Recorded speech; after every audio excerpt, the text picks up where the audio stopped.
राम राम जी, मैं हूँ सूबी राजपूत और आप देख रहे हो सूबी टॉक्स। आज मैं आपसे एक ऐसा सवाल पूछने वाला हूँ जो सुनने में बिल्कुल साइंस फिक्शन लगता है पर असल में पूरे साइंस पे बेस्ड है। सोचो, अगर आप पहाड़ पर खड़े हो और आपका दोस्त शहर में हो तो क्या दोनों के लिए टाइम एक जैसा चलेगा? और अगर कोई प्लेन में तेज रफ्तार से उड़ रहा हो तो क्या उसके लिए वक्त थोड़ा धीरे चलेगा? आज की डॉक्यूमेंट्री में हम जानेंगे कि क्या टाइम सच में धीरे या तेज चल सकता है।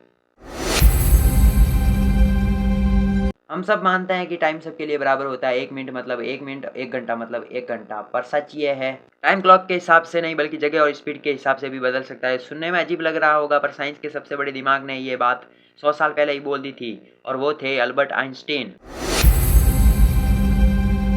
आइंस्टीन ने कहा था जितनी ज़्यादा स्पीड उतना स्लो टाइम। मतलब अगर कोई इंसान बहुत तेज रफ्तार से मूव करे तो उसके लिए दूसरे लोगों के कंपैरिजन में थोड़ा धीरे चलेगा। ये थ्योरी पहले सिर्फ कागज पर थी पर बाद में साइंटिस्ट ने इसे रियल एक्सपेरिमेंट से प्रूव कर दिया। एटॉमिक क्लॉक्स को प्लेन्स में बिठाया गया और वही क्लॉक्स जमीन पर भी रखी गई। जब प्लेन वापस आए तो पता चला प्लेन वाली घड़ी जमीन वाली घड़ी से थोड़ी पीछे थी। मतलब प्लेन में बैठा इंसान थोड़ा सा फ्यूचर में आ गया था।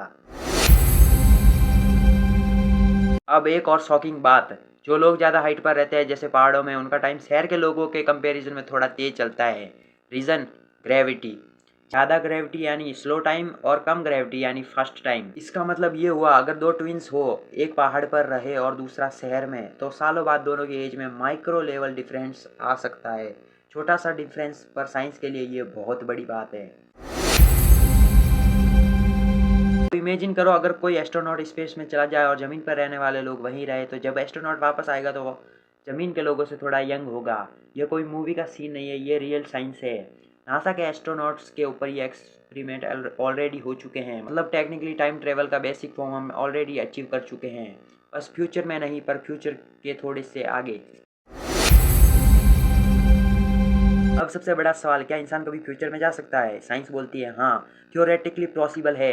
अगर कोई इंसान लाइट स्पीड के करीब ट्रैवल करे या ब्लैक होल के पास पहुंच जाए तो उसके लिए टाइम बहुत स्लो हो सकता है और जब वो वापस आए तो दुनिया उससे कई साल आगे बढ़ चुकी होगी। पर प्रॉब्लम यह है, हम अभी तक इतनी स्पीड अचीव नहीं कर पाए और ब्लैक होल तक जाना अभी साइंस फिक्शन जैसा ही लगता है।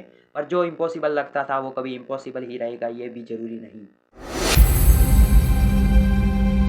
अब सोचने वाली बात यह है कि टाइम सिर्फ घड़ी की सुई नहीं, टाइम एक एक्सपीरियंस है। जगह बदलने से, स्पीड बदलने से, ग्रेविटी बदलने से टाइम भी बदल सकता है। मतलब जो हम प्रेजेंट समझते हैं वो हर जगह सेम नहीं होता और शायद इसी वजह से टाइम हमेशा से इंसान के लिए सबसे बड़ा रहस्य रहा है। अगर आपको आज की ये डॉक्यूमेंट्री इंटरेस्टिंग लगी हो तो चैनल को सब्सक्राइब करो और वीडियो को लाइक ज़रूर करो। ऐसे ही साइंस, मिस्ट्री और ट्रूथ बेस्ड डॉक्यूमेंट्रीज हर सैटरडे शाम 6 बजे सिर्फ सूबी टॉक्स पर। मिलते हैं नेक्स्ट वीडियो में।